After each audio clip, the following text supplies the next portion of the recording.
Joining us today for this week's CEO Spotlight, I am very pleased to welcome Peter Richardson, previously a lawyer for 15 years at an international law firm and is now with Manifest Climate. Peter, welcome to the program. Thank you so much. It's a pleasure to be here. Well, it's great to have you. And we had Manifest Climate on something like 6 to 8 weeks ago. And I think it was Laura gave us a big picture view on what was happening. But refresh our listeners' memory. What is Manifest Climate and who is your service for? Great, thanks. And so you met with Laura Zizzo, co-founder and CEO of Manifest Climate. And now you're sort of speaking to someone who's a bit more into the weeds in terms of the data and in terms of some of the insights that we generate from the work that we do. So our mission, if you like, is to help bring transparency to the capital markets.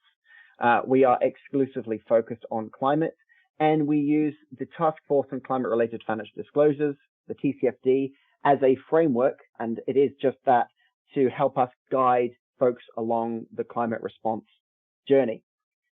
So we look beyond greenhouse gases, which we think are one piece of a broader jigsaw, and we really like to help folks out. And the folks that we think are best suited for our support are those folks who are under some regulatory compliance pressure, and those so tends to be issuers and others in the public markets.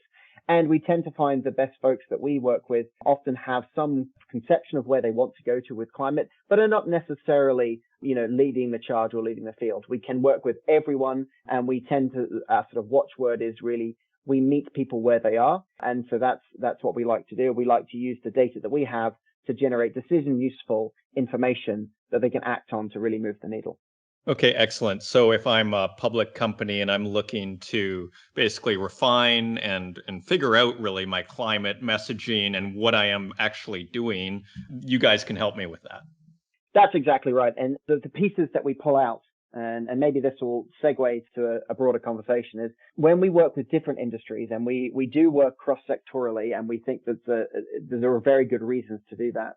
But when we start zeroing on specific industries, we like to do kind of three things. We like to assess how well that industry is doing with respect to telling its story.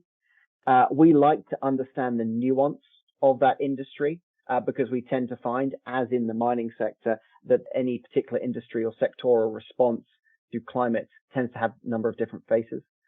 And then thirdly, we like to connect the dots, and we see that as a critical part of our work, which is really to understand, for those industries and sectors like the mining sector that are critical to the transition to a decarbonized economy, that mission, that outcome does not happen until and unless the dots have been connected across different sectors, across different industries, and we can get into that as well. So then tell us, how is the mining industry doing in telling its story? It's interesting because there are a couple of different tales here. On the one hand, the mining sector is doing pretty well. Historically, metals and mining has actually been one of the leaders in terms of telling its story. But that sort of statement at a general level masks some of the nuance here. From the historical data that we have, generally metals and mining have followed a linear trend when it comes to sort of climate awareness. And that's good. I mean, it was an early leader, early marker, but other sectors now have started to catch up, and actually their climate awareness. And when I say climate awareness, I'm speaking to our particular methodology around understanding where folks are on their climate journey. We're seeing other sectors start to catch up pretty quickly and may even overtake. Another thing which I think is, I'll make two more points actually on the telling its story piece of it, is within the mining sector itself, there are different stages of awareness. So when you look at copper, for example, and thermal coal, both of those individuals, sort of elements of the industry, are actually leading other metals and mining companies for climate awareness, even though they are at opposite ends of the spectrum, which is to say, of course, that, copper is a key part of the decarbonization transition, and thermal coal is perhaps at the other end.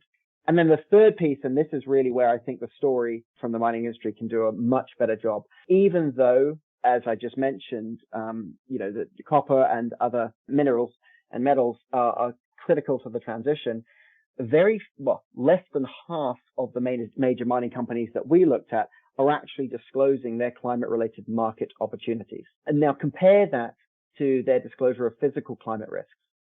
So call it 40% of folks are disclosing opportunities, but almost 90% are disclosing physical risks. That discrepancy is huge, and it is a real opportunity for, excuse the pun, for mining sectors, the mining companies to get out in front of what really is a huge opportunity. I mean, when you think about it, everything that we do, and I listened to a mining podcast quite recently, so I'm not going to take credit for this, but it was put that everything we do is either farmed or mined, and the mining sector is so critical to the transition, and it's so critical for folks to really understand within that sector the opportunities that are out there. Gosh, I feel like I might have listened to that podcast because it rings a bell somewhere deep in my mind. So I think this is a really cool concept, this idea of an opportunity, rather than we're always thinking of the environment and the climate and how how dangerous everything is. But really, it's kind of an interesting way of reframing the conversation in terms of the opportunity, because I'm sure there is, right? I mean, we see people talk about the green transition, for instance, as an opportunity for jobs and all this sort of thing. So it makes a lot of sense from the company level to be thinking of it that way as well. Well, yeah, I mean, and I think we need to unpack a little bit when we say opportunity, because it's not enough just to say that the mining companies at large all have equal opportunity. They don't. We mentioned thermal coal earlier. I mean, there was probably more risk to that particular sort of the folks in that piece of the sector than there is opportunity potentially. And this kind of triggers the second element, perhaps we can touch on this conversation, which is around the nuance to the mining sector. So when you think about opportunities, you think about, okay, well, where's the market going? And I mentioned we are cross-sectoral. So we speak to the finance sector a lot. And the folks within that sector sort of say two things. They sort of say, goodness, where are all minerals and metals actually coming from? So that's a huge opportunity because, quite frankly, supply can't meet demand, or projected demand certainly. And secondly, perhaps this is talking, there's sort of two different conversations here, but the second piece of it is, how do we invest in those folks who can exploit the opportunities, but who are also placing enough emphasis on ESG performance?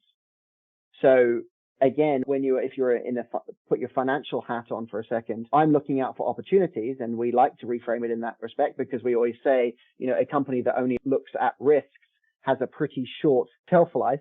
It has to generate opportunities, and the opportunities within the mining sector in the decarbonization of our economy is absolutely massive.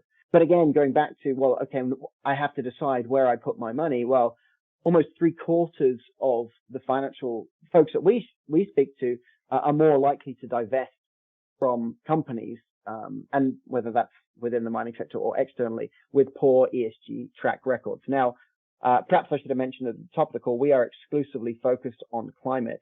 So we have a fairly narrow focus, but we think the same holds true. And I think the question then is, if we think that ESG broadly, climate more specifically, is playing such a big role in determining capital allocation, why is that the case? And I think there are three reasons for that, which I'm happy to go into, or we can dive into it. It's really interesting that you mentioned the capital allocation and the investment side of things. And because I was on Google and we were looking at this on the program a couple of weeks ago, and sure enough, now they have a kind of ESG rating of sorts, to your point about this, how important it is with capital allocation right there on Google Finance.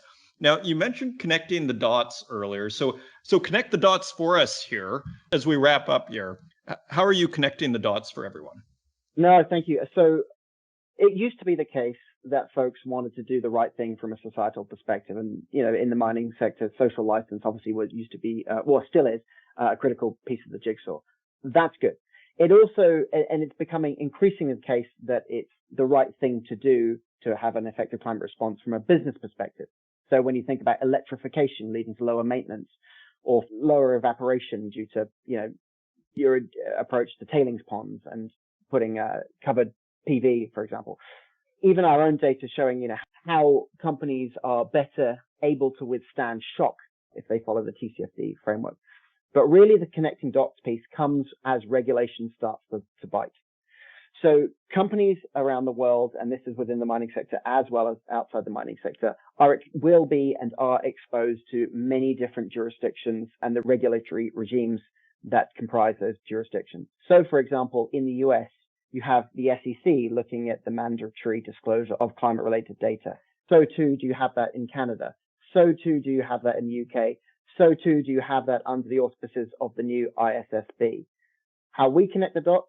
Well, we can tell you, for example, how subsection 229 of the SEC proposed rules map to sections or paragraphs 456 of the ISSB exposure draft, or map to section 414 of the UK's Companies Act. And that can really help you trim down the costs with respect to compliance, the compliance burden.